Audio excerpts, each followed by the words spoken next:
আজকে আমার body ট্রান্সফরমেশনের day 2। তো ডে 2 শুরু করলাম আমি ওয়ার্ম আপ দিয়ে।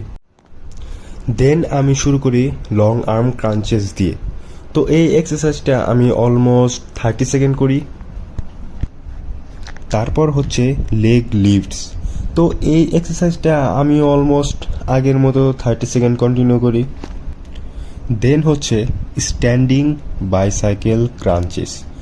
তো এই এক্সারসাইজটা আমি 30 সেকেন্ড করি। অ্যান্ড হচ্ছে যে ফার্স্টে প্রত্যেকটা এক্সারসাইজ 30 সেকেন্ড করে করতে হয়, নাহলে বডির উপর বেশি প্রেশার করে, দেন বডি পার্টস পেন হওয়া শুরু করে। দেন হচ্ছে হিল টাচ। তারপর এই 10 কেজি ওজনের ব্যাগ নিয়ে আমি 10 বার উঠি আর বসি। ভাই, এটা অনেক পেনফুল ছিল আমার কাছে। দেন পাওয়ার লিফট দিয়ে আজকের এক্সারসাইজ কমপ্লিট।